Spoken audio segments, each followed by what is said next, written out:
everybody, I'm Tom Vassell. I'm Chris Yee. And I'm Camilla. And today we're going to shuffle in the forest, in Forest Shuffle. That was... Did you do that? You're welcome. Yeah. You're welcome, You did audience. ask for that. Make me an animated GIF of that.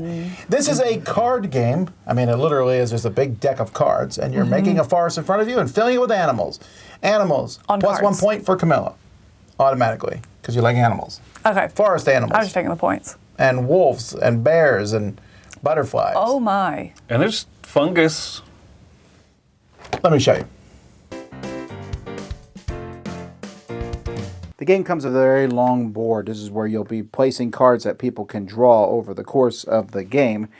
But we're going to be taking a look at that. Each player is going to start with a handful of 6 cards. On your turn, you're going to pick one of 2 actions. You can draw cards. So when you draw cards, you can draw cards off the top of the deck, and or you can draw cards that are face up and add them to your hand. You have a hand limit of 10 cards, so if you have 10 cards, you cannot draw anymore. Or you can play cards. So one of the main things you're going to be playing is trees. Now you can play the back of any card as a generic, I don't have a tree, please, I wish I had a tree type thing, but that's rare, but you can do that. Or you can play a face-up tree if you have one. There's a cost in the top corner. This would cost 2 cards. So when I play these 2 cards, I'll put these cards here in the middle of the table for other people to be able to take. Each card that you play, this is a tree, will have maybe some bonuses at the end of the game. For example, this one gives acorns or points. This will give me 10 points if all 8 tree species are in your forest. You also notice that this card is an orange card, basically, and the cost of it's 2. If, when I play this card, both of the cards that I discard have that symbol on it.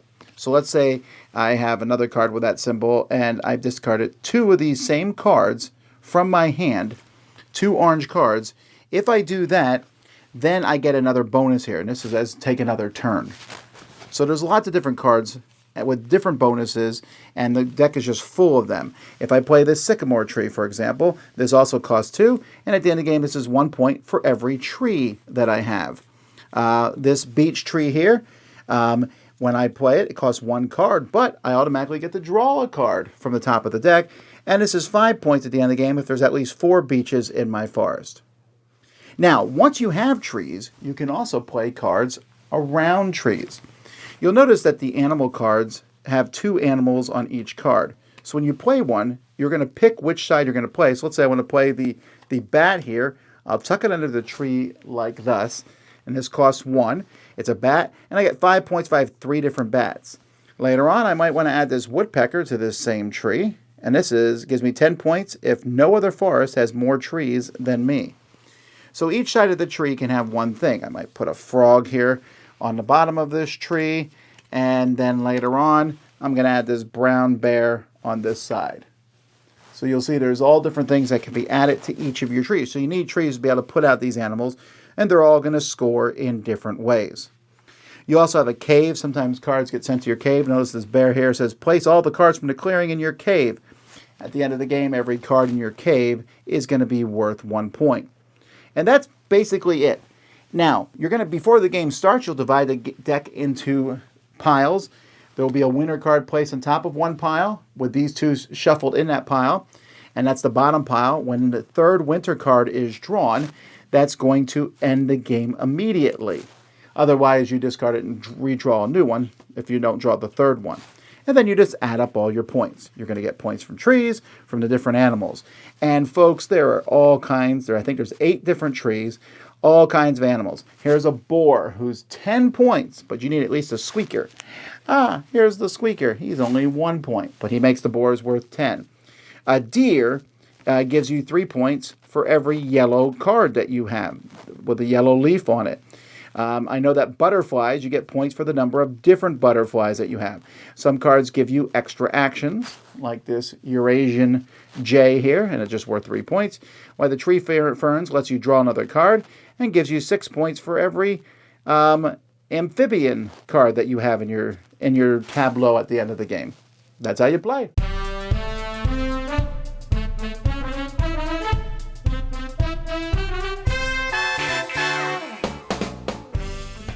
This is a really easy and quick game to teach. Yes. I have to say, when I first looked at the cards, when I was going through the rules, I was like, and there's a special action, and then there's an extra action. And I was like, whew. I looked at the card, and like, there's a lot of symbols on the card, but it's really easy. Like, This is one of the only games, like in a while, that I won't complain about there not being a player aid, because it's not needed. well, there is You a know? weird player aid that there's a deck of cards for the different animals. Oh, gosh. And if you want to learn about the animals, you're like, oh, that's on card set. They're in alphabetical order. I don't know whose idea that Right. was. It's nonsense, and I would be much more irritated about it, except I've looked at it once. Right. I'm glad it's Yes. there. I almost want to put it on like one of those binder rings, because I wouldn't want a whole rule book filled with all that stuff. But if you But put why? it in a It's the rule same book, it'd thing. be like 2 pages. So I don't know. It didn't bother me, but also, like you said, I've never used it because I think they're all pretty self-explanatory. It's a very neutral point. It's cool. Thank you for including like a dozen and a half player, not even Eight, player it's aids, one. just card clarifications. Yeah. But I Yeah. agree. The most confusing part of it is as we were learning it, you're sitting there talking about the difference between an effect versus a bonus versus some of the symbols and then once it clicked, like, oh, if it's Yes. color coded, spend those cards and you get this. Otherwise, you just get it. This is one that, yeah, as you're reading the rule book, it's being taught to you, like, I'm not understanding, and then you take a turn, you're like, oh, all right, I get it. And then it becomes all about the cards. It's one of those games where the rules are very simple and you understand very quickly, but that doesn't mean that it moves quickly. There's a lot of information on the cards that you're thinking and evaluating and reevaluating again, because new cards came out in the, whatever's that called? The display discard thing, Stars. different options, that kind of stuff. And so it's a lot of information on the cards that you're constantly involved in. Yeah, this is the second game. I'm reviewing 2 games this week where you are spending cards from your hand to build cards from your hand. There's something about that mechanism I really like. I love it. This one is even more interesting than most because you put those cards face up for other people to grab. I'm like, I don't need this fox. Chris needs it. Right. Oh, fine. Take the Yeah. card, Chris. It's a little bit of that Lost Cities tension where, man, the card that I give up also matters. You Right. know, but a lot of times you can't just sit there and read the intentions of the people. So it doesn't slow the game down. I don't think so. You're spending cards anyway, but other people just get the joy of like, whoo-hoo, yoink. Right. And there are those times you have to make those decisions. I'm sitting on a birch tree, and do I want to discard that to pay for this card, but I see that you're going for that scoring, so I'm really giving that to you. And, yeah, it builds a really good tension. What did you guys say? I mean, I want to say a big shout out. I don't know who did the art in this. Oh, it's doesn't gorgeous. mention it on here, but it should say it in here somewhere. It is fantastic It art. really is. There it is. Illustration. Tony Lobet and Judith Piella.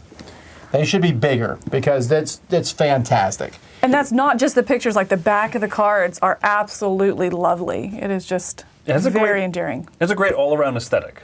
Yeah, I think that's going to be a huge draw for a lot of people. Nature games are in, animal games are in. I get it, but this one feels like not just another one. I think that the quality of the illustrations does elevate it a bit, but then also, yeah, just the gameplay feels different from a lot of the other nature games out there. Yeah. I don't know how to describe it, where it's not a serene game by any means, as a lot of nature tends to kind of lean towards. But this one it's very gratifying. You know what I mean? As you draw up cards, you're like, yes, I got just what I wanted.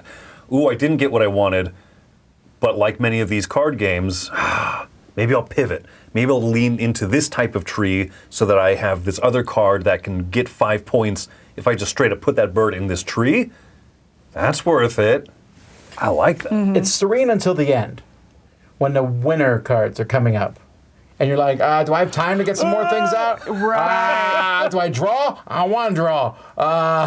There's a little bit of that. I think that's a really good point as well. As those winter cards are coming up, you really have to know when to pivot. You have to pivot from strategizing and getting the cards you want and kind of collecting and laying out your turns to, all right, how many turns might I have left, and what cards are most important to play? Do I need to get another butterfly for that set, or do I need to get another tree out to maximize this scoring, something like that. So when you really have to start feeling that tension and planning, not just all these options that I can do, but prioritizing those options. And if you don't pivot at the right point, if you wait a little bit too long and push it too far, then you might end up, I think, one game we played together and you're at the end, you're like, I have 4 cards left and they're each 10 points if I could get them played out. And it just didn't happen, because that third winter card came way too quick.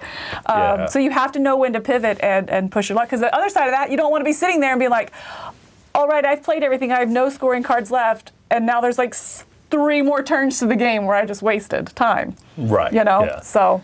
No, man, and I wouldn't say that it came too soon, less to give that impression. Like, you can see that deck dwindling, and I really like that mechanism in general. It's seen in Ethnos, Arcade Society as well. When the first winter card comes out, you're like, got it. It could be any moment now. So I love that feeling of a slightly predictable but chaotic ending to a game. Yeah. That's a good tension to have.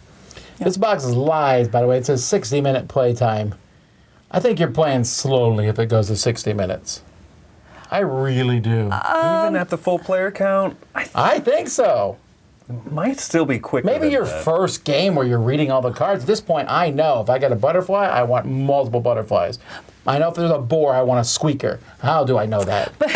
But that's you because you have already found your play style and you're going into that. I think if you are trying a new strategy or a new play style, trying to stretch yourself a little bit, then I think it can take that 60 minutes. I would comfortably say it's a 60 minutes and be okay if it went a little bit shorter, rather than being like, oh, it's going to be a 35-minute game, and then I'm sitting there at the 55-minute mark, and I'm like, Tom Bassel, you're a liar. I do get that. I get that. Although I think I would tell people it's a 45-minute game. I think if someone said, how long is it? I'd be like, I think it's 45 minutes. I really do. I'd probably say 45 minutes, 60 minutes with a teach, and kind of mapping things out. But I also tend to be a slower thinker. I mean, that's important to understand too. Is these cards, it's not you just get a card and you have to see how that synergizes with the other cards. Every animal card has 2 animals on it. So you're not only looking at which one is going to synergize with what the engine or the forest that you're building out here, but also, do you have a tree that you can put it on the right side? And how many sides? I mean, if you get nothing but all animals on the right-hand side, well, then you're not maximizing the forest that you have out there. So you're also balancing that as well, making sure you have a place to put those animals. So it's a lot of decisions is what I'm trying to say as you're going through this and looking at your hand and reevaluating. A small touch that I think is great is that the left and right side split and the top and bottom split, one of the things I was pleasantly surprised about to discover halfway through the game was that, like, oh, this animal that I've seen on the left-hand side of all these cards also sometimes is on the right. And I was making plans to put a bunch of the bunnies that can, slot That's together. only the left or right. I do not think the top and bottom ones do that. No, I think top and bottom are more thematically Like birds and butterflies. Right. and Canopy the bottom and, is like fungus. canopy and Fungus, ground, yeah. Yeah, but the left and right side, I was seeing like, oh, I can't just keep planning for bats to be on the right side only. Yeah. Oh, that throws me for a loop, but in a fun sense of, now how do I make this work? Yeah. All right, what would you give it? Whew. I like this kind of game. I really do. And I think that this one is approachable and welcoming. If anything, the box perhaps it lies a little bit by making it look a little bit bigger than it is. It's just a little card game. It's a deck of cards. I'm giving this one an 8.5. I have a lot of fun with it. I think it's really good, and I think that it holds up to repeat plays as well because you're just gonna try something different. Make this type of tree work. I had built none of those. I'm gonna build 8 of them this time. Let's see. I love that. Yeah, I'm going to come in at 8 on this one, and I will say I was not there after my first play. My first play, I was like, I'm not super impressed with this. I get it. I see why people are like this game, but it's not for me. And again, because of how much it's not combo-y, but there's so much information on the cards that you have to puzzle together, and you really have to see those synergies and seek them out. I mean, they're at one point. If you're holding the full, I think it's 10 card limit in your hand, and you're looking and you're seeing, and there's like so many possibilities what you can do. This is to me, that's a barrier to entry for this game. Now, as you learn it, I think that does become much easier. And like you were saying, if you know your strategies, you're always going to go for the bear, or you're always going to go for the I hate the bear, squeakers. but yes. I hate the bear. I really hate the bear. I like the I hate the bear. I know. I like it. I can't get the bear to work. I've gotten the bear to work, and it doesn't feel good. Anyway, I digress. But the bear sucks. So I just find it to get a lot better with more plays. And so I am glad that I've gotten this to the table quite a few times now, and it just keeps going up if I want a thinkier game. You said that you think the box is maybe a little bit too big, kind of belies about what's in there. I think it's perfect, though, because if it was this little bitty deck of cards, I'd be very, like, this is not what I expected from a simple card game. It's not a simple card game. It's definitely meatier than you might think if I just handed you a deck of cards. It's hard for me to kind of put into words why I like the game so much. I'm giving it a 9. I'm giving out a lot of high reviews this week. I really love this game. It is my style. I like games that are multi-use. This is a tree, or it's a payment for a card. And every card can be flipped over to be a tree. It's very rarely done, but if you're desperate, you can do it. I just like how fast it plays, how simple. To me, a very popular game we played this year is Earth. This feels like the card version of Earth. Yes, I know Earth is just a pile of cards. But Earth feels like a big, giant board game that's fast and snappy and quick. This feels like its younger sibling, but I also really like this. I like how quick it plays, and sometimes I'm just in the mood to play a fast game and see how things work. You know what? This time I'm going to try to get 8 different trees. You know, maybe I'll pull it off. This time I'm going to go all in for the birch strategy or whatever it might be. Gotta go big birch. Big birch. This time I'm going no squeakers. Tom will never go no squeaker. Can't do it. Squeaker, no squeaking. I like the squeakers. They're delicious. No, but I think for some people, if you play this, you'll go, I don't know what's particularly new about this game other than the fact that cards are split. That's the main thing that's different about the other game. But it plays so quickly and smoothly, I don't care. It just works for me. And it also works, it scales nicely. Nice back and forth, too. Bigger groups. Because turns are so fast, you're like, oh, my turn already. I'm ready to go. And there's also lots of fun things to draw. So, for a shuffle. It's beautiful, too. Also, there's that. I'm Tom Vassell. I'm Chris Yee. And I'm Camilla. And according to her, bears suck. Oh, they're so bad.